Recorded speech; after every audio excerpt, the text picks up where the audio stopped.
Blessed are you among women, and blessed is the fruit of your womb, Jesus. Holy Mary, Mother of God, pray for us sinners, now and at the hour of our death. Amen. Saint Rita, pray for us. In the name of the Father, the Son, and the Holy Spirit. Amen. Okay, good morning, girls. Good morning, Morning, Lam. ma'am. Morning. Okay, so we'll start with multicultural diversity in the workplace. If you have time later this afternoon, maybe you can attend mass, no, because today is Ash Wednesday. If you haven't received your mask yet, please make sure to drop by Sister Marley's office, no, kay naman daw kuno may subject niya naaraman sa iyaha ang inyong mga mask daw.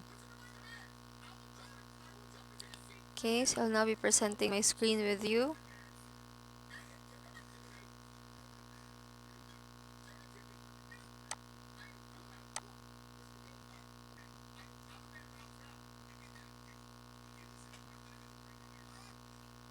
Okay, please wait for a while, class.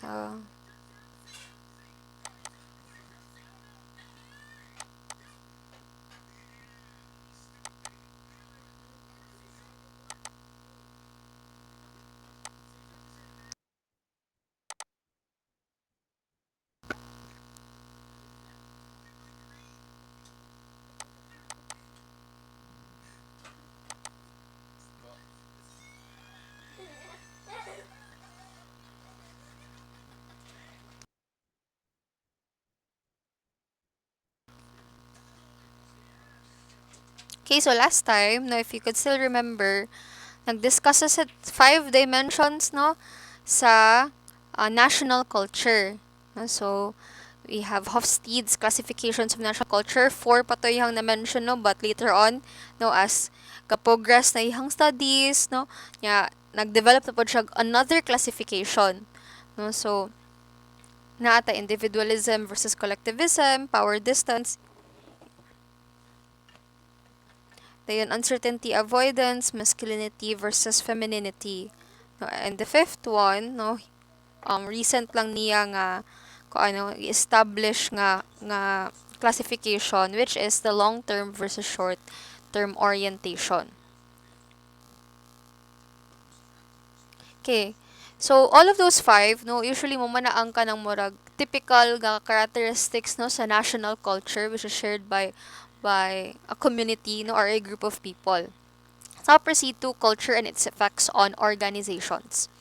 So we have national variables, social-cultural variables, cultural variables, attitudes, individual, group, employee, and job behavior.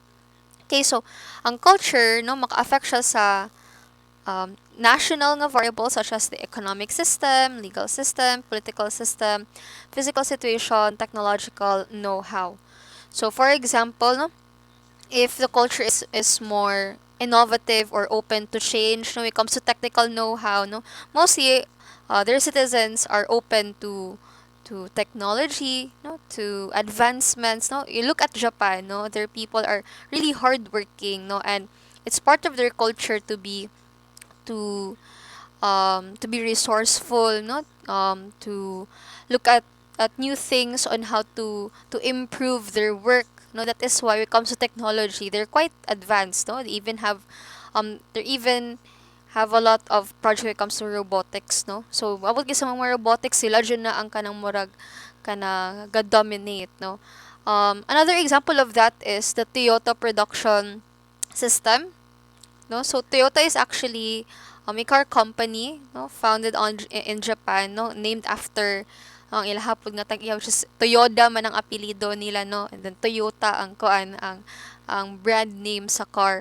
And as you can see, no, the Toyota production model is actually part of their culture as Japanese nga. They're quite hardworking, no, they're very innovative, they're very resourceful, and there comes a time nga marag na pud sila ko ano kanang marag economic depression, no, nga wherein resources are really scarce, no, and their budget sa ilahang nga business is quite low. No, later on we'll be watching a video, no, with regards to that kay or more on kuan man sa OM naman pud to siya, no, unya For ako lang gipares ang OM og multicultural diversity ha. So sometimes it can be confusing no kay murag ga-share ang idea sa duha ka subject. But anyway no. So si Toyoda no when he inherited the business from his father no and the resources were quite scarce no gamay ra ka ilang resources sa una kay matabo man siya na class no basta nagay slump in the economy like for example no ning anang wala nagadawat og trabaho no nya ang daghang unemployed daghan pa siyang utang ang usa ka naso no kuyaw-kuyaw na especially karon kay pandemic no natabo na sila dito sa Japan class no maybe because of the war no nga the resources were scarce no gamay ra ka ilang budget so Toyoda actually no when he inherited the company he look of new ways on how he can cut off the expenses no dili kay sila makagasto but at the same time maintain nga na quality sila ang product so when he went to a store nga mag 7-Eleven ba nga self-service gani no he was amazed at the idea that he also applied that one to his car manufacturing no yeah, later on, no, kada iyahang batasan because it's usual for the Japanese so because they develop Kaizen. If you could still remember, di ba, Kaizen, no, katong, kaning 5S of Kaizen mo ni siya ang kanang murag itong ibutang nga makatabang no nga improve ang workplace no kay meaning ana mas productive sila no and mas better ang ilang trabaho no if apply the 5S of Kaizen so as a Japanese it's normal for them to be innovative and to be hardworking resourceful and all gi-apply na niya no and eventually it became successful no successful enough that other countries also want to apply the Toyota production system even some of the hotels no hospitals, even sa kadang maghimo og computer parts class no like Intel, no they applied the Toyota production system no because they seen nga oh, Japanese has a way of doing things effectively no without making it too costly and to ensure quality products. So why not kanang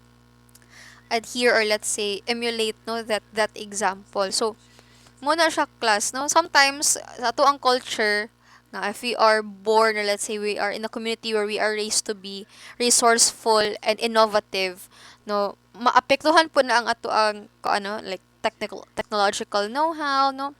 Our political system, tanan, no? How we do things in the government, makuan dyan na siya, no?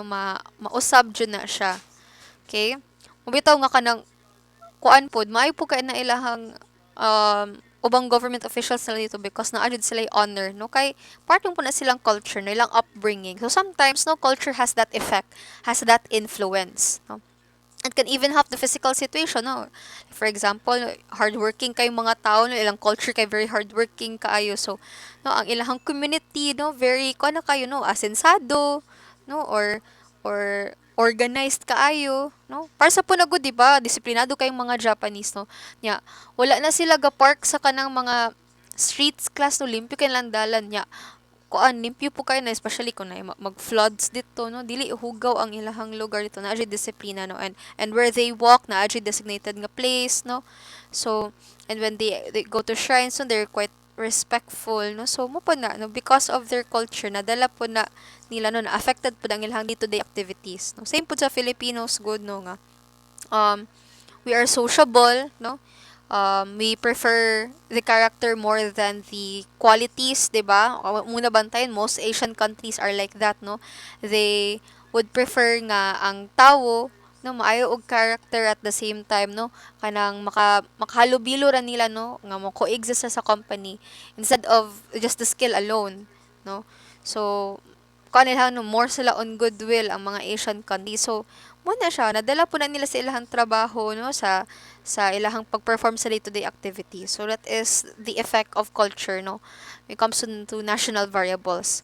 Next is social cultural variables like religion, education, and language. No, because our country values education more than anything, no, maski mga pobre gani class, no, aning kamot siya na sila nga mapaskwela ilahang mga anak, no. That's how we were raised, no. That's the values that we also give to our descendants no or sa to ang mga future nga families mo nga you need to value education more than anything no because it can take you places no so sometimes no it can also affect our education no so mo po na siya na uban countries podcast ka not so ko ano wala lagi tagaan og importansya kayong education for them, as long murag kanang ginhansel more on short term nga, as long as I can make money, no, bahalag wala kay ko degree, mora nang importante sa ako. Nay uban ning ana pod nga culture, no, nga very kuan kaayo sila, no, more on results right away, no, do not have the patience to invest on themselves na ay nga ang countries, no. So usually naa sa mga western countries, they have that. Okay, so religion, no, part of our culture also affects our religion, no? Since we are very superstitious class, that is why, because we believe in a higher power, no, in a higher being. That is why in our religion, no, sometimes kanang mahadlok ta nga magabaan ta or mahimo tag bati, no, kay it would come back to haunt us, no, kay we are very superstitious, no, and we believe if we do these things, no, it will give a negative result, no, so mga yung ana. Okay, and even language. Okay, even the way we talk, no, how we converse with other people, no, our language, no, when we write things, it can also be affected because of culture. Next is cultural variables, no, like values, norms, and beliefs. So, same na po na sa akong mention kinano nga, since we, in our culture, no, we are very superstitious, so madala na po na sung beliefs ka, huy, ayaw kuan, ayaw panudlay kung naay patay, or ayaw kuan kay kanang bati na siya, or dili ka pwede muhimo ani, no, kay muning tinuhuan sa una, so sa mga sinaunang panahon, so may ana. Okay? Next is attitude. So work time, materialism, individualism, and change. So even our culture as Filipinos can also affect our attitude, no, how we do our work, no, how we handle time, no, like Filipino time, no, we tend to be late, no, dili kaayo ta hilig og kanang sayo ta maabot, no, mo na bisa mo nga do not invite a Filipino to your party, no, kay sometimes kung maghulat ka niya, no, maabtan mo mga 30 minutes or 1 hour before maka-start, no, kay dugay kaayo siya maabot mo na kalabanan na ilahang ko ano nga dili ko no kaayo ta sayo mo maabot sa ka event or gathering, no, and sometimes when we say nga okay, we will start at 7 p.m., it will not start right away, no, sometimes hulat pa tag usa ka oras or katunga, no, before mo start. Okay, so mo na siya, no? Either you inform them 30 minutes no nga earlier. So pumana kang instead of 7 p.m. nimo siya ingnon nimo siya 6:30 para moagto sa inyong event og 6 o og 7 p.m. no. Na siya kay 30 minutes allowance. So sometimes culture can have an effect on that, no, how we deal with time, with the work, no, materialism, individualism, and change, no. Next, individual and group employee job behavior. No? So our culture can also have an effect on our motivation to work, our productivity. Sometimes we have this bahala na or unya na lang nga concept, no? Because that is what we are famously known for. So sometimes when we are given a task and we feel we are not up to it, no? Atong ginabuhat usahay is, later lang nato nabuhaton, kay napabitaw daghang time, no? Or bahala na lang ni, oy, no, so we rely on destiny or faith nga that can do the work for us or make decisions for us, no. So sometimes ana pud ta, so apekto siya atong culture sa ato ang productivity sometimes, no, and commitment and even ethics. Okay, so again, since we are raised in a very conservative environment, that is why, when how we deal with people, we also treat them like, no, and with ano no anang with reservations, no, yeah, very conservative kaayo ta. Okay, understanding negotiation styles. As what I've mentioned, no, before we will proceed with the different cultures from different countries or continents, no, it is important, class, to understand, because sooner or later, no, when we work in a big tourism establishment, no, or if we manage our own establishment someday and we can encounter a lot of foreigner customers, no, or guests, it is important that when we converse with them, no, dili nimo ingon nga mo ni ko naandan ano mo adjust man ko, no. So part of being a globally competitive individual is being flexible when it comes to different situations, and mo na siya, class, no, when we do negotiations or when we talk with people coming from other countries, no, we need to also study their culture. Ay, okay, so we are going to expect a Japanese guest this afternoon. No, so it's important that we need to know no unsa ilang mga customs dito so that we cannot make a bad impression. Okay, once we think nga okay ra sa atuan, like we decline their offer or we decline gifts from them, or when we do this no, and once they find that so na ka ng displeasing, or once they find that offensive no, di na sila ginahan makigstorya nimo, or ano na sila ayun di gina magistorya pero kanang murag maano na sila no mo palayo na gamay na distance no, kay uncomfortable sila kay sometimes ang good class no, for you it's not offensive but for them it is no, like when you say nga ay okay naman ako ma'am nga tawagan ko negro kay naanad naman ko nga ginasungog ko sa kong mga classmate, okay ra na sa ato ano, because dili man kay ta softy when it comes to kaan, or for example no, we're used to racial slurs sometimes no, because labi ng mga bisdak nga very harsh kay muhatag og kanang kuano nga when we tease other people, harsh kaayo ang ipanghatag nga mga words, but there are other people from other cultures who are really sensitive no, and it's offensive for them if we say mga racial slurs and all no, and you need to understand that dili kayo nakauwi ano niyo snowflake kayo, no, that's not the right kind of thinking.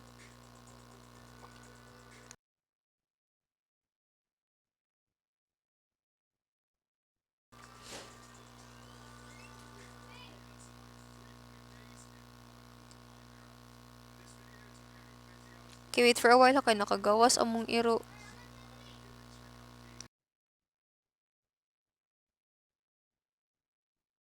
Okay, sorry binong nakagawas ang iro, sorry kayo.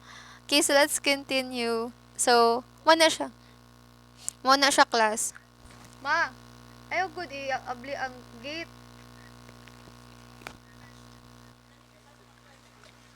Okay, so let's continue, no? So, mo na siya, no? We need to be quite sensitive, no? Natay cultural sensitivity, you know? And it's okay to be like that, too, kay, if you're culturally sensitive, no?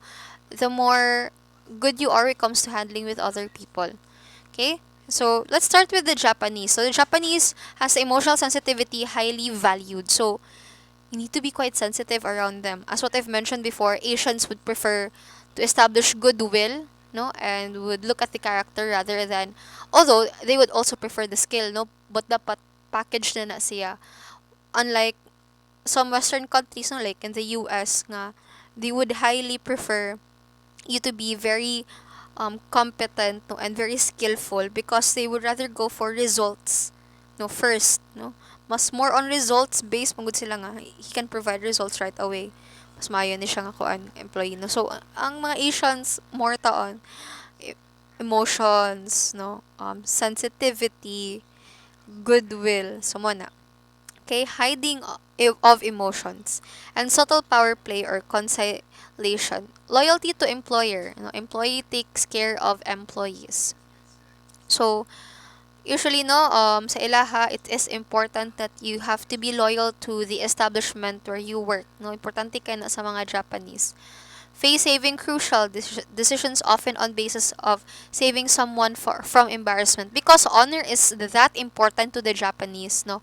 It is also important to them when they make decisions no, it's oftentimes not to avoid putting someone no, in an embarrassing situation, or sila mismo no dili sila maagto sa embarrassing situation, or if may tabo na gani ang mahitabo, at least save that person no from being embarrassed no, or getting embarrassed. Okay, so decision makers openly influenced by special interests, and they're not argumentative. They are quiet when right. No, they're not really aggressive when it comes to to relaying their argument. No, kung ano din sila, no? Very quiet, no, very timid. What is done in writing must be accurate and valid. So, before you will publish something, no, like for example, when you write a MOA or a letter or a contract, no, you have to proofread it, make sure it is free from any mistakes and has to be accurate, meaning what is written on paper must be followed. Ning ana jud kayo sila by the book. Okay? Step by step approach to decision making. They usually has a process when it comes to making decisions. They don't just make decisions right away based on unsay magawa sila no, wala kay there is a process no in order to make the final decision. Good of group is the ultimate aim. So it's very altruistic kaayo sila, no? When we say altruistic, it's more of for the common good rather than for his or herself. No, and they cultivate a good emotional social setting for decision making. So they get to know decision makers. No, before they will trust or before they will end with a final decision, they have to get to know who are the participants in making the decisions. Sabi ni siya, no, usually in the business class, when they select suppliers or when they make decisions for the good of the company, it is not just one person that will make the decision. Dili na person mong kitan sa TV nga, yung CEO ra tanan, no. Mabitaw nga na ay murag panel, no, nga daghan kaayo sila, no, because they will have to have a votation, no, nga. Should we approve the supplier? Should we purchase the supplies? Should we do this? No, should we apply this decision? No, so daghan kaayo na sila mo decide ana, no. So it's highly important to them to get to know, no, their some of the participants in making the decision. It is because again, no, goodwill is important, no, most especially to the Japanese. Next is North American. So their emotional sensitivity not highly valued, dealing straightforwardly or impersonally litigation, not so much as conciliation. Okay? So, mong North American no, nasa mga US countries, US countries, sorry, nasa mga US na states, US countries na, nasa mga US na states class or those countries that belong under North America. Ang South America class, mawala siya, no, kanang naa sa mga Latina countries, no, like Puerto Rico, no, Venezuela, so kanang, oh, like Colombia, no, those are Latin American, no, or South American countries, no. Ang North American, no, ka lang, like Canadian, no, sa US, no. So, usually, no, those who belong sa mga states sa US or kanang mga Americans, no, na nasa North kay, again, as what I've mentioned, they are more on skills, no. Dili sila on the emotional sensitivity. Okay, so they're more straightforward, no. So pag meet tayo ninyo, no, straight to business dayon, no, dili na magpaligoy-ligoy, wala na pleasantries dito dayon sa ilahang trabaho. Okay, lack of commitment to employer, sometimes gani they will just skip from one workplace to another, and breaking of ties by either if necessary. If they see an opportunity that can help their situation,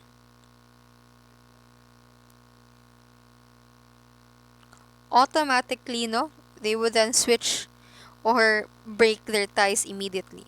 Okay, decisions made on a cost benefit basis.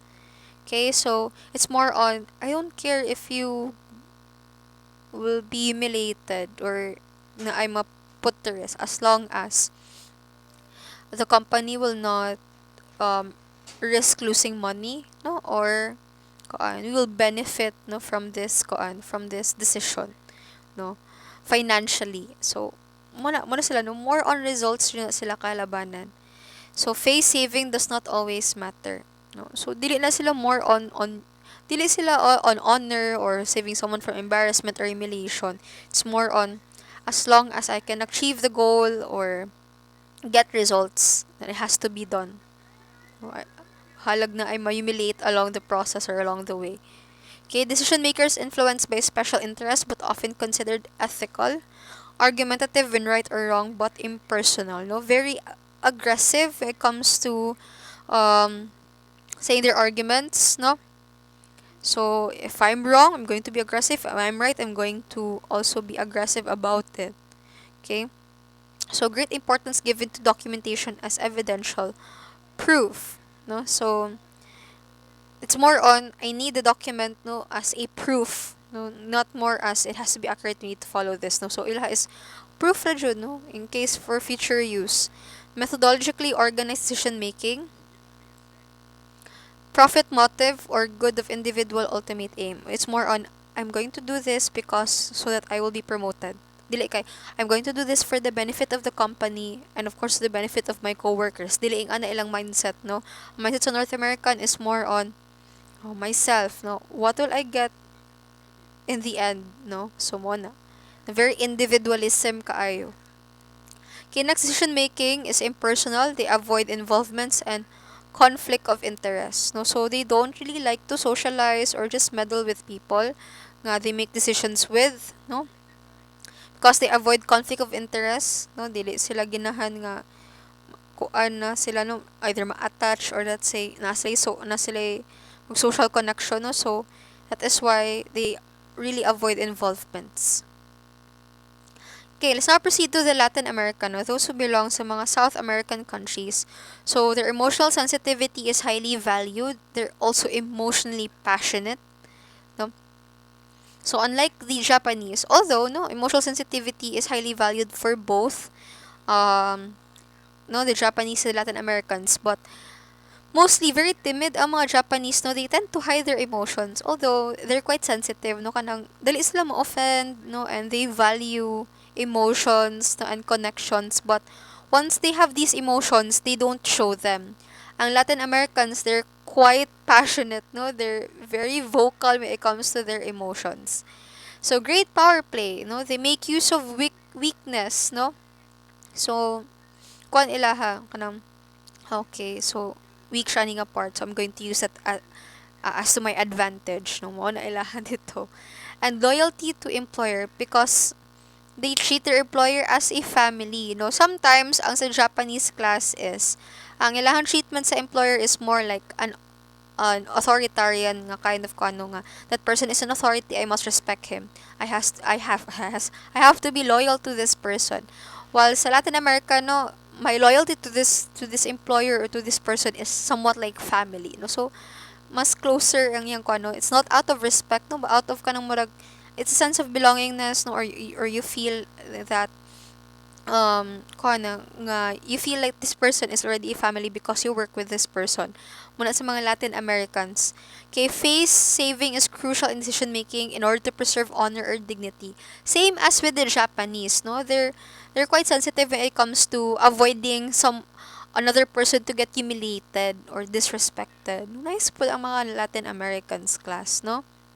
So and sometimes it's sad because there are often ko ano kay sometimes Americans can be racist, no, and you have seen a lot of Latinas or Asians, no, that are represented in Hollywood, but when you see them, no, getting their interviews or even kanang dili lang sa mga Hollywood, no, at least mga workplace, dili kaayo sila kuan, no, kanang murag sometimes, no, there are stereotype, no, nga basta Latinas gani or Mexicans or kuan house cleaner ra jud ka, or kung Filipino mo na siya domestic helper, yeah, short, no, yeah, lacking when it comes to the physical attributes, no. So it's sad, no, but it comes to ko ano the most heart, no, Latinas and even Asians are quite ko ano full of it, no, because they're more on honor and dignity.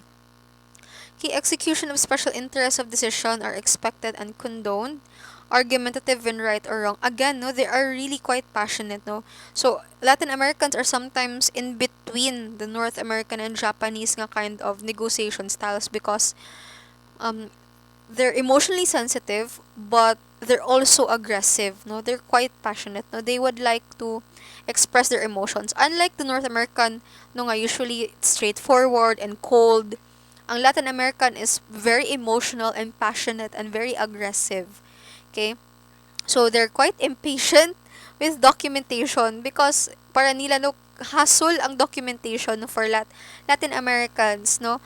So they see it as an obstacle to understanding general principles. They would rather make an agreement verbally than have it on paper, no. Have it written because they feel nga documentation takes time, no, and hassle kaayo siya. Okay, they're really impulsive again because they are so passionate, no. That is why, no, since we are also influenced by kay Asian Hispanic man atong culture class, no.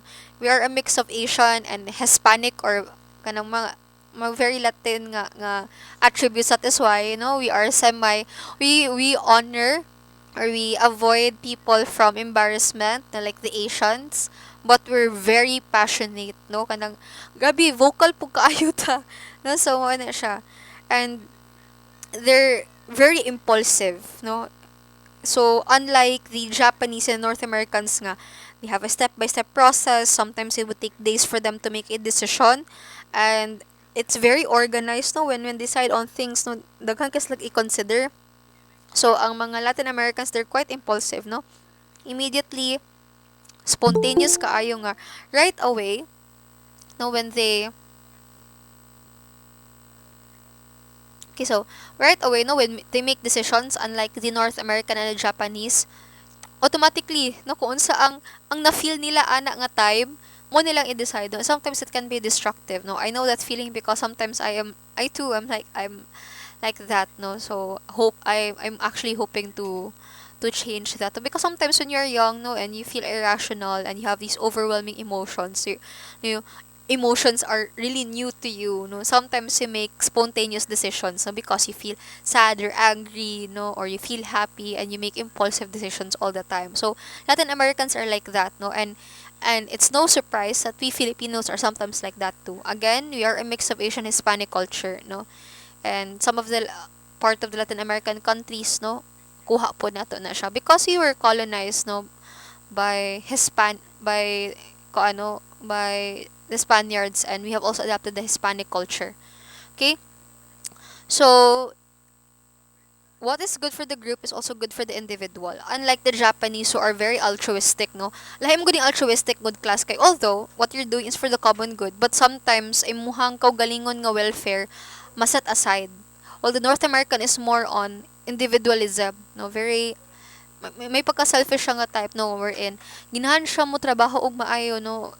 Make results or deliver results because he feels that he can benefit from it, no, he will get a raise or he will get promoted. While the Latin American is, if I do this for everyone, then I would also benefit from this, no, kanang marag dili niya exclude ihang kaugalingon, unlike sa Japanese, no, nga a good of the group is the ultimate aim, very altruistic, no, self-sacrificing kaayo kani, very individualistic, no? And this one is for the good of everyone, including me. Okay?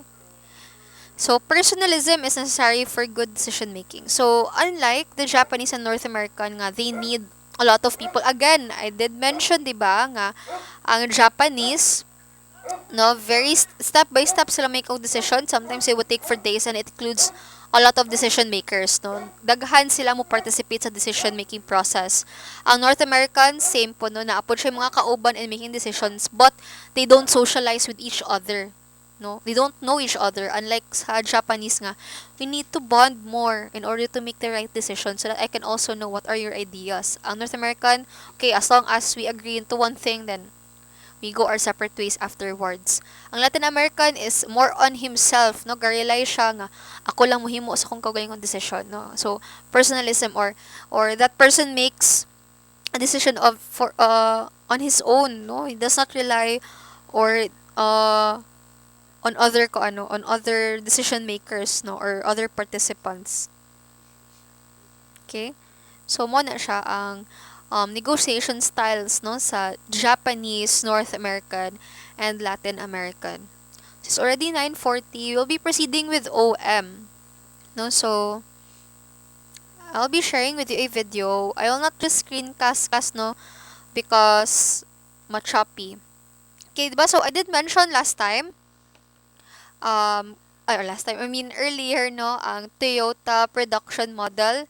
Kaya 'di ba, no, how we were raised or how we were taught, no, in our community, no, unsa nga culture tong gina-practice, sometimes madala na to siya sa ato ang trabaho and how we do day-to-day things, no. And I did mention earlier, no, nga since the Japanese are so innovative, they're very hardworking, they're quite resourceful. That is why ang Toyota, which is owned by a Japanese family in Japan, no, when the resources were scarce, they applied a new system, no, when they produce or identify mistakes in production to make sure that cost efficient siya class, no, dili gasto kaayo ang ilahang mabuhat at the same time ma-ensure jud ang high quality. So at isa katipid sila high quality pa ilahang mga gi-manufacture nga cars, no, and that alone, no, influence, no, that culture, that upbringing of innovative and resourcefulness, no, nakatabang sa pagdevelop ng Toyota production system. Now Toyota production system nga example is not only applicable to multicultural diversity, no, it can be also be applicable to OM, no, because we will be discussing this morning the history of operations management. Before man good class, no, wala pa ni nga subject ng OM, no, wala pa tong mga management theory, no? Wala pa ng mga books on how to um, manage, no, manufacturing or business properly. People before doesn't have any idea on how to work productively. Lahi man gunang trabaho ka sa unang gud ilahara is as long as makahuman tag himo og building, okay na na. But wala sa ganahon na ang cost ana, ang time nga lang gispent because later na siya nga develop class nakita man nila nga hala if basigitag padayon ani ba dali ka puyon atong mga tawo gamay ra nga kwarta ilang ma-earn kay daghan kaayo sila at the same time very costly pud sa ato ang part nga gaunta og business nya dugay kaayo mahuman ang atong trabahoon no, so nag-develop sila og system in order to shorten the amount of time nga gi-render sa work instead of spending years no to make or to manufacture or to assemble ingani nga butang no or magpatukod sila og balay or unsa man ilang trabaho no instead of wasting um a lot of time no and a lot of resources so naghimo sila way nga gamay ra nga tawo ang i-hire nila but fewer um work time no at the same time kuan no cost efficient no naapoy times pod class nga dili pod necessarily nga gamay og tawo no para sa Toyota nga naapoy uban nga nita og daghang tawo no to cut off um or at least to speed up in production no kay daghan man ang gatrabaho pero i-disseminate nimo sila nga dili jud sila magtapok sa usa ra nga lugar sing ana pod no and cost efficient no? So daghan kaayo class no ga-evolve ang operations management over the years no because if we find ways no to be more productive to cut production time, no? Mas smaller ang time nga i-entail na to at work, pero quality ang high quality ang products nga atong i-produce at the same time dili kayo mahal. And that's a very good operations management nga practice. No? So I'll be showing you a video on how Toyota changed the way we make things. And even until now, it has been applied. No? Because Toyota Production System or TPS, no? Paired up with um, Kaizen, no? If you can still remember 5S of Kaizen, no? Ang Japanese pud ana ang nag-establish, no? So, ang Toyota production system paired up with Kaizen, no? Nakatabang siya na to make a productive environment, no? Nga daghan mog nahuman, pero gamay ra nga time yung na-entail, gamay ra nga resources ang nakalas or wala siya nakalas, and then wala di po siya kalas og kwarta. No, mao na ang effective kaayo nga operation system. So, for you to understand that, no, how operations management evolved, no, how we do things better now compared sa una. So, you'll be watching a video, no, kani siya from Bloomberg Quick Take. So, I'll be copying the link. I will not be doing a screencast, no, kay kung mag-screencast ko class, usually maghang siya, no, choppy ang audio. So, for a better viewing experience, I will just share the link with you here in the message box. So, pila naman ni siya ka minutes, no? This is almost 5 minutes. So, see you after 5 minutes. You can start watching the video right now. Okay, so nara dira.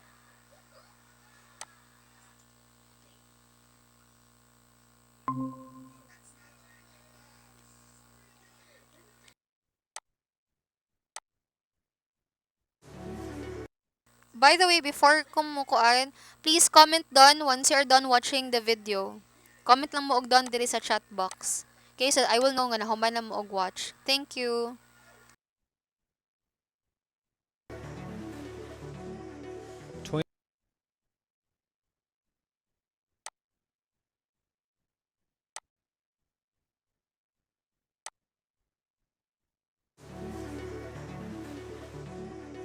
Toyota knows how to make cars.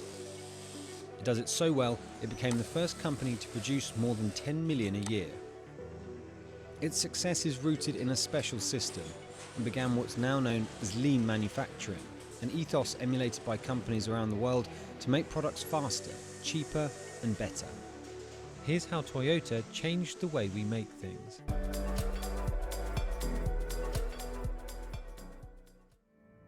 Following the Second World War, Japan was left in a precarious economic position. Steel and other metals are scarce. Already disadvantaged by lacking natural resources, Materials were hard to come by, and companies had to be creative to compete. Toyota's founder, Sekichi Toyoda, had started a loom business, but it was his son Kichiro who founded the motor company in 1937. They were used to working within narrow margins. As the shortage of materials increased during the war, the number of headlamps on its Model K truck was reduced to one, and it only had brakes on one of the axles. The turning point for Toyota's production system would come in the early 50s, when Kichiro's cousin Eiji would travel to the US with a veteran loom machinist, Taiichi Ono. They visited Ford's River Rouge plant in Michigan and were impressed by the scale of the operation, but knew that in cash-strapped Japan, companies didn't have the resources for such a system. Having months' worth of stock sitting in a warehouse would tie up precious capital they didn't have. Instead, what truly impressed Ono was a visit to a supermarket, a Piggly Wiggly according to legend. Japan didn't really have self-service stores at this point, and he was struck by the way customers could choose exactly what they wanted, when they wanted. He decided to model his production line on a similar idea. With the supermarket formula, only enough parts were produced in the first phase to replace what was used in the second, and so on. This is where the just-in-time system really took shape. Toyota was able to eliminate much of the waste in Ford's system, making smaller numbers of parts to be used when it needed them, allowing the company to operate on a tighter budget. As part of this, Ono developed Kanban, a sign-based scheduling method which shows goods in production, and goods out. It's now seen as a precursor to barcodes. Ono and Toyota also noticed that American car companies were still employing many of Henry Ford's early production techniques. They kept operations at full tilt in order to maximize efficiencies of scale, but then had to repair defective cars after they rolled off the line. Ono believed this caused more problems and didn't encourage workers or machines to stop making the mistake. So he placed a cord above every station which any worker could pull to stop the entire assembly if they spotted a problem. The whole team would work on it to prevent it from happening again. As teams identified more problems, the number of errors began to drop dramatically. Combined with a culture of continuous incremental improvement called Kaizen, the Toyota production system built a brand known for making reliable and affordable cars. But Toyota was also getting good at producing cars quickly. In 1962, the company had produced 1 million vehicles. By 1972, they'd produced 10 million. It was around that time that the efficiencies of their factories enabled Toyota to produce a car every 1.6 man-hours, much lower than their competitors in the US, Sweden, and Germany. And as the oil crises of the decade sent gas prices higher, cheap-to-run Japanese cars became much more appealing to Americans, whose powerful but gas-guzzling vehicles suddenly became very expensive to run. Today, Toyota has made over 250 million vehicles. Others have looked to them to learn the lessons of lean, combining craft with mass production, avoiding waste while striving for constant improvement. Boeing is perhaps the most famous, restructuring a plant to better suit TPS. Intel is another long-time lean ambassador and is exploring the principles in the context of AI and the Internet of Things. A Canadian hospital even used Toyota's system to decrease wait times in its ER. The Toyota production system changed not just how cars are made globally, but how we approach making things full stop. It also showed that there's always a better way to make a product.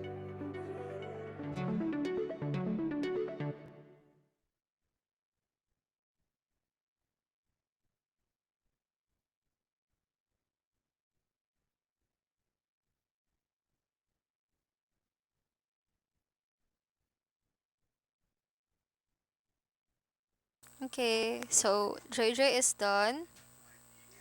Please comment down sa chat box if you are done watching. With more than 42.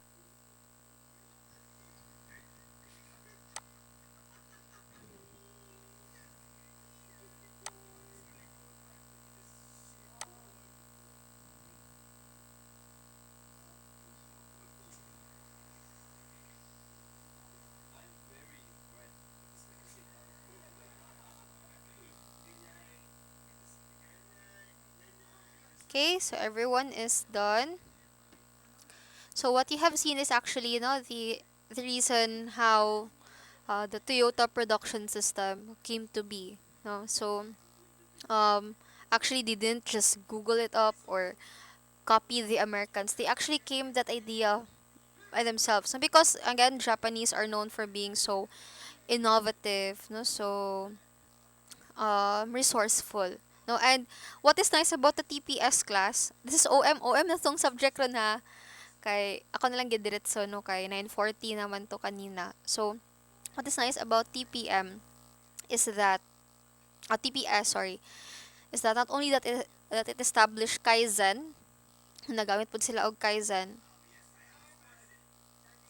but also no ang TPS is also quite helpful because again no ang gibuhat man gud sa Toyota good class is before nila i-release ang items no, so i-inspect siya no individually by people no, so nahinay ra na siya no sa conveyor belt, and then hinahinayon nila kung makita sila nga na ay murag issue dire, so dili paspas no kayo uban kay basta mahuman lang dayo no paspas ka ayo sa conveyor belt mo agi ang sakyan no sa uban like sa uban nga manufacturing no, or car manufacturing nga companies paspas kayo mo agi sa conveyor belt niya, you do not have enough time to inspect actually if what is the issue with the car no, so since paspas ra kaayo class no dili nila matagaan og time ay inspect or i-correct ang issue sa sakyanan.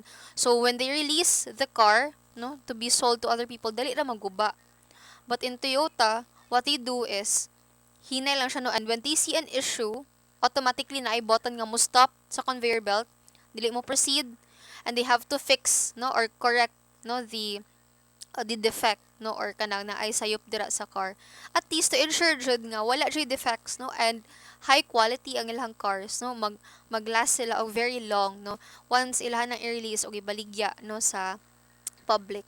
Another aspect of the TPS is they only choose mark para sa katong kuan ba no kato para sa 7-Eleven no or kanang mga grocery store or kanang sa tawag na like 7-Eleven nga self-service ra no, nga you can choose what you like from the shelf no.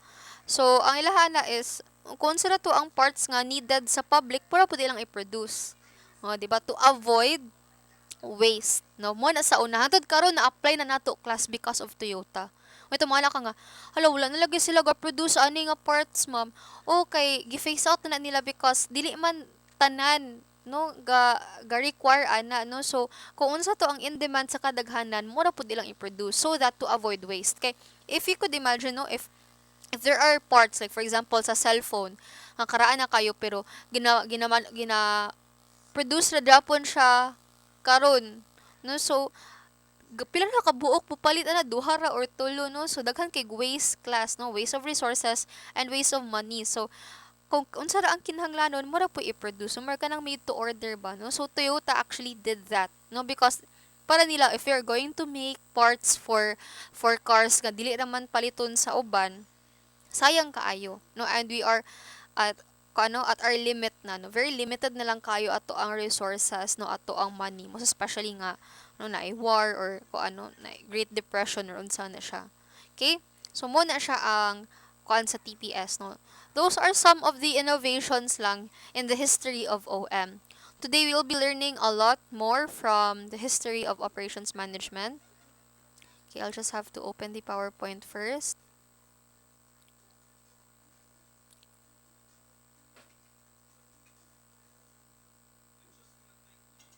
Actually, we're almost done with the first PowerPoint, no? Medyo dugay-dugay ni siya class kay 60 slides, no?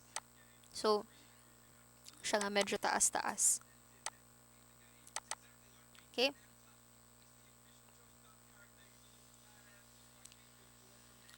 Share my screen with you.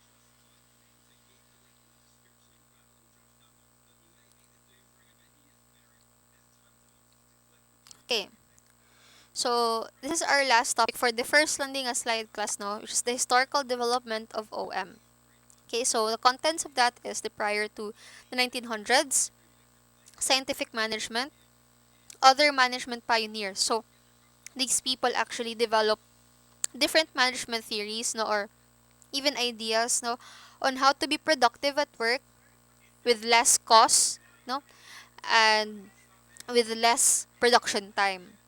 Okay, moving assembly line, Hawthorne studies, operations research, OM emerges as a field, the marriage of OM, or operations management, and information technology, which is really vital, class, no? Even hotels nowadays, they use IT and OM together, no? It can make data collection more effective, no? So mas and efficient put ang data storage. Okay, OM and services, and the integration of manufacturing and services. Okay. Prior to the 1900s, so cottage industry produced custom-made goods. It was actually like people have to do things manually, no? Manual sila mag-assemble, no? And so sa kalugar, no, ko ano jud, no, kanang dira jud na ginahimo tanan. No? So what steam engine was first established in the 1785, no? So that dili lang, no, for the purpose of travel, no, or the ko ano sini kanang transport of people, no, nga mas dali ang ilahag pagbiyahe from one place to another, but even the transport of goods, no, before, no, we don't have the luxury of storage rooms, no, or for example, no, kanang wala man sila luxury sa una nga naay mo preserve, no, sa ilahang items, so dali ra kayo mas spoil ang labi na kanang mga perishable items nila, no, kay it would take days if they are going to deliver that on foot, no, ya pila pa dyan na siya ka weeks, no, or days kung magsakay na pud sila og kabayo, no. So but because of the steam engine, no, in 1785, no, it helped actually provide transport to goods, no, far more faster, no, than before, no, kaysa kato magkabayo ra or on foot. So with these standardized gun parts in 1801, and the Industrial Revolution began at the mid-century. Okay, so always remember the scientific management because you'll be hearing this a lot from business subjects, no? Since college ko ano ko ani, no, and even organization management, no, kitudlo po ni mga different management theories. So one of the famous management theories are from Frederick W. Taylor, which is the scientific management. So it's a systematic approach to increasing work productivity through time study, standardization of work, and incentives. What does this mean? Before, very low ang moral sa mga workers because they have to work for long periods of time with just a little amount of money, no? Gamay ra kayo ang kwarta nga ginasweldo sa ilaha, no, and they're really not that quite productive, of course, na very low ilang moral kay they're not motivated to work at all. So with scientific management, there is a standard, as well as the quality of the products that they're going to produce, no, class, no, kay wala sila standards, no, wala sila ginaset nga dapat ha mo meet jud ani nga quality or ani nga standard before nato ibaligya, wala, no. Kung if it was poorly made by someone, no, nga unmotivated to do work, wala man kay mahimo kay wala man sila quality control sa una. So because of scientific management, no, mas na-increase ang productivity because magset sila standards, no. Okay, so ang worker mo kuan lang sila, mo start lang siya work from 8 a.m. to at least 6 p.m. in the afternoon. And then these are the list of standards that he must comply in order to ensure nga quality ang products nga iyang ginahimo. At the same time, he will be paid this amount per hour, no? And these are his incentives, no, nga um, by winter time or by kuan, no, by the month of May, no, naa siya at least 3 weeks leave or kuan, no, wala siya na siya rest day, no, dayon mo niya mga benefits, no. So mo na siya, no, mo na ang scientific management, no, nga at least to boost the employee morale, no, to help him motivate to work effectively and to be more productive. At the same time, na ay proseso. Ngano gitawag sa scientific management because in science class, no, it has a process, no. Para sa kuna sa research kuno, scientific process po na ang research nga. In order to get the desired results, no, there must be a process which you will need to follow. Okay? And then of course, no, you cannot get to step 3 without starting from step 1 and 2, no. So in scientific management, nagset po siya ana, no, steps on how to do this, what are the standards to ensure quality, and what will be the incentives, no, and even ang kanang ihatag sa employee to boost his morale. No, that's scientific management. So they viewed workers as an interchangeable asset. So before, they do not really value workers as their asset, no. Before na-establish ni Taylor ang scientific management, they just hire people to get things done and that's it, no. But now, need to value that some of their investments should be also be their people, no. no, and you need to treat other people as their assets, because again, if you take care of your employees, no, your employees will take care of your business by doing their work effectively, at the same time not treating their customers right. Okay, other management pioneers, you also have Frank and Lillian Gilbert, who studied the motion study and industrial psychology, and Henry L. Gantt. If you know Henry L. Gantt, no, who established a Gantt chart, no, kung makadungog na unsa man ni ang Gantt chart, ma'am, no. Primero may makadungog pod ani, pero what does a ga, gon- Gantt chart look like, no? Sometimes we make Gantt charts to masyag timetable class, no. Establish like for example, ginahan mi magtukod og building. Oh, so mag-start ta karon January to December. Pila ka months ang planning? So 2 months, no. So hatag lang ko yung example class sa Gantt chart para mas ma value pa dyan ninyo ang kuan.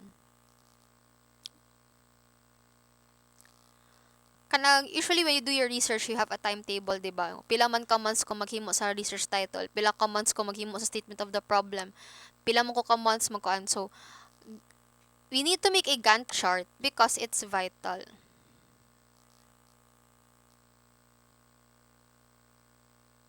It helps us keep track on what are the things that needs to be done, no, for the entire year. Ato lang ibutang nga you have a year, no, as your goal, no, to finish the business. So opo ang kinahanglanon pod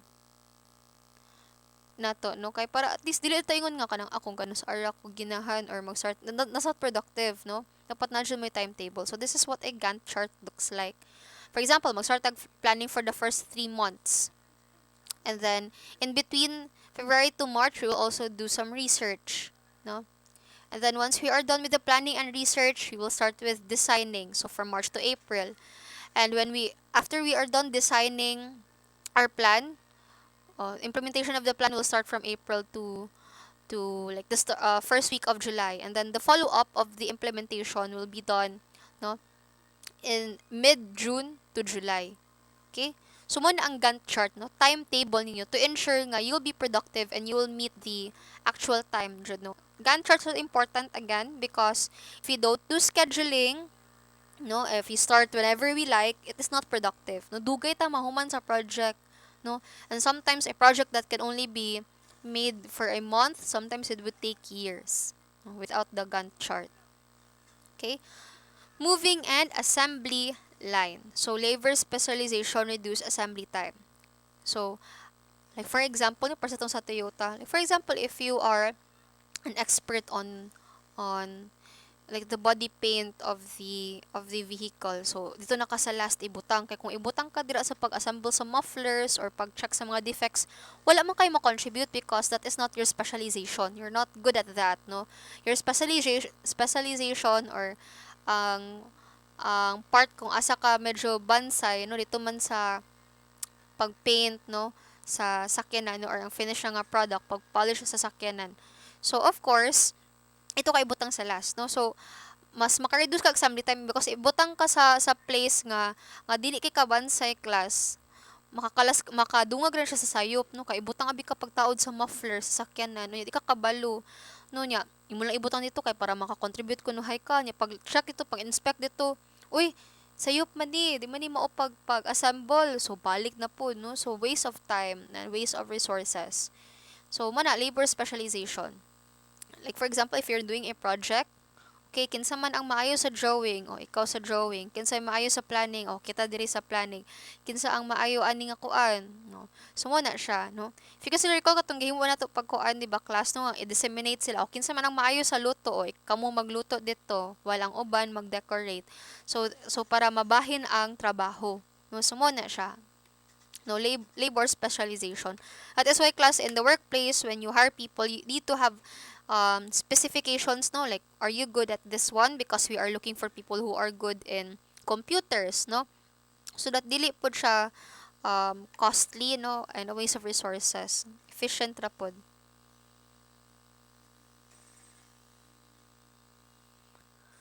Okay, next is Hawthorne studies. They yielded unexpected results in the productivity of Western Electric plant workers after changes in their production environment. This led to the recognition of the importance of work design and employee motivation. So, ang Hawthorne studies no is more on um, making sure no ang work design is dili siya hazardous sa employee. No, so making sure that the employees are safe, they're given at least sakto nga oras ra nga magtrabaho so that they can also rest, no? So mo na ang work design.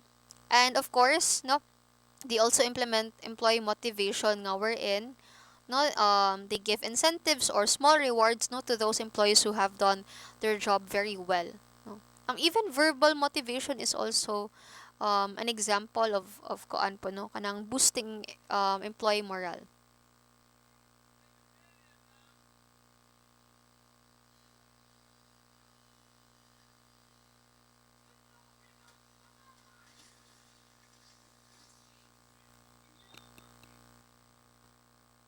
Okay, next is operations management. Wait lang.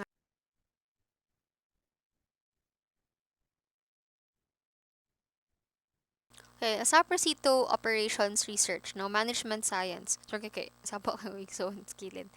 Sorry. Okay, operations research or management science. So the outgrowth of the World War II needs for logistics control and weapon systems design. They seek to obtain mathematically optimal solutions to complex problems. So operations research is more on identifying what is the root of the problem and how do we solve that one effectively, no, and how do we um ano sa tawag ni ay meet no or find solutions to complex nga problems. No, but usually, first ni siya gi-integrate no during the World War II, no, weapons systems design, and later on it was then implemented no sa production and even in manufacturing. But it's more on sa mga higher management na, no, so more na sila on mathematics and scientific approach. Okay, next is OM emerges as a field. From 1950 to 1960, OM moved beyond industrial engineering and operations research to the view of the production operation as a system. So before, OM was really not part of the system before. No, ilaha lang is it's a strategy in order to be productive or to get things done. It was seen as part of research ra. But later on, they embrace it and they make it as a part of a system no in the business nga. Dili jud mawala every time that when we work, i-integrate jud nato ni ang OM. From okay, balik na siya. Okay, next is the marriage of OM and IT. No? So operations management and information technology. So Carno, because of the advances no or advancements in technology, no, we are able to use that as our advantage when it comes to integrating that one to our work. No, para sa anang mag-store og data class, no, we use technology.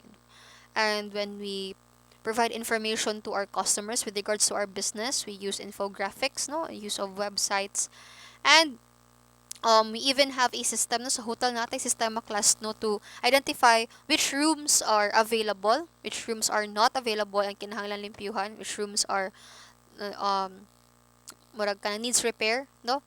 So mo po na no, mo po na importante sa information technology. Na po na appeal po class ang even ang database no sa imong mga customers nga next time gumusulod sila sa inyong establishment kailan mo kinsa na siya no kay naa na dayon mark identification automatically, no. So it's an advantage because not only nga mas effective ang inyong pagtrabaho no pag-store og data, pag-store og information, at the same time no you have other functions as well that can also no complement the guest no or the customer. So it's an integrated solution approach, business process re-engineering, supply chain management, and systems integration. Okay. So next is operations management and services. So OM concepts can be applied to both manufacturing, no, not just assembling cars, but also in the service operations, no, such as those who work in hospitals, in hotels. Nakita to ninyo class, diba nga, kung manufacturing, ma-apply man to ang Toyota production system sa katong pag um, assemble of aircraft, no, like such in Boeing, no, um, and even in computer parts such as in Intel. But appeal po siya sa service operations such as in hospitals, so even in hotels we use operations management.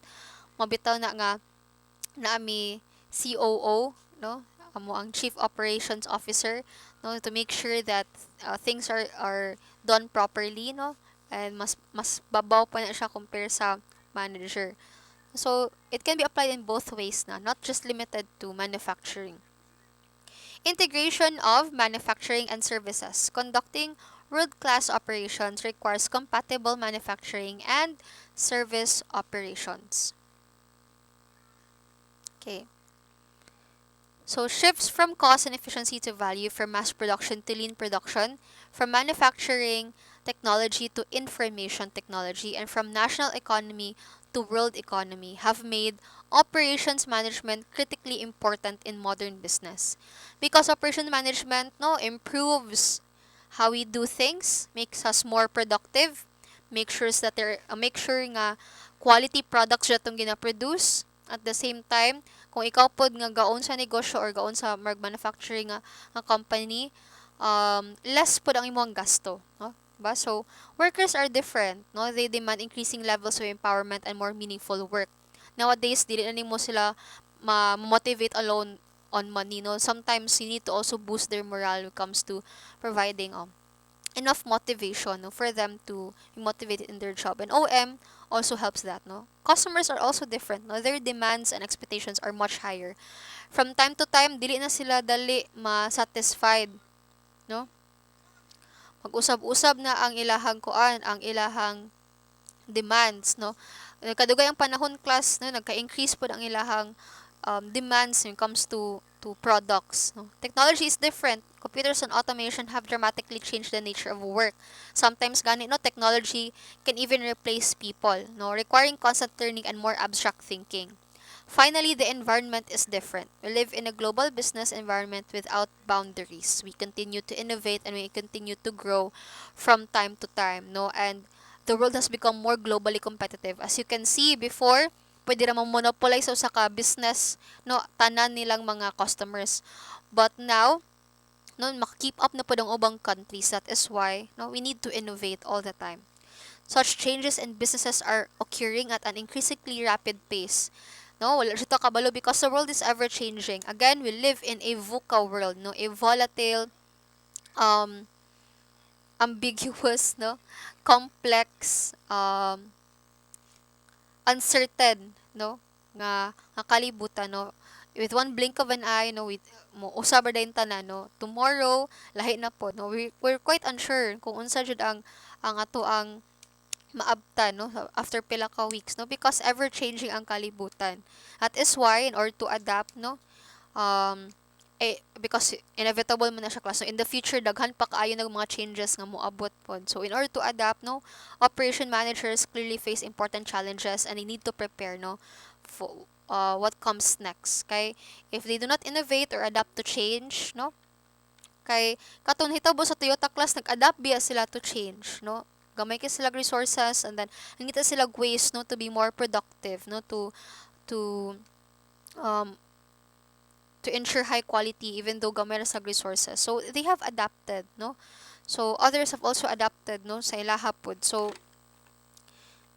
if they continue to adapt, no, they can surely survive. Moment dako kaayo og role ang operations manager when it comes to the business. Okay? So paying attention to customers and knowing what they want is fundamental and important beginning. Muna kong gisulti na sa principles of marketing, di ba, nga we need to make sure, no, before ta mo open sa negosyo or let's say when you want to launch a new product, we need to also learn what are the preferences, no, and what our customers want.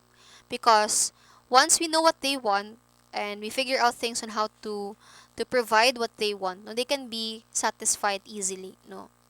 So, kita pod, we can thrive as a business.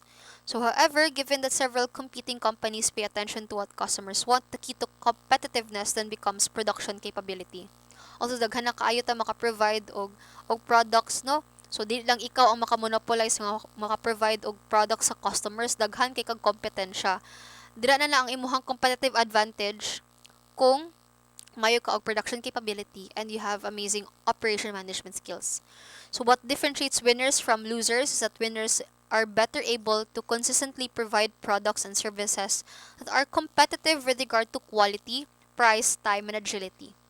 Okay, ito'y buta nga, daghan kay nagpatukod dira og kan-anan or bookstore dool sa Santa Rita, but mo stand out yun ang usa ka tindahan dira basta mayo sila og customer service, mayo quality ang ilahang products nga ginabaligya, no? Ang time pag delivered dali ra, price is very affordable, no?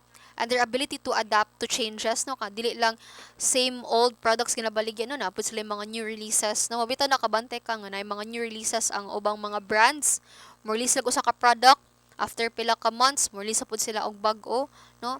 That's also adapting to the demands of the customers, no? So mana siya, that's what differentiates winners or those kanang mga taas og advantage nga mga businesses compared to those businesses nga dili ginahan mo innovate. Okay, so that ends our discussion on the history of operations management. I do hope you have learned something this morning. Okay, any questions before we will end? Nanda. Okay, none. So I will take your attendance first. Wait lang for a while.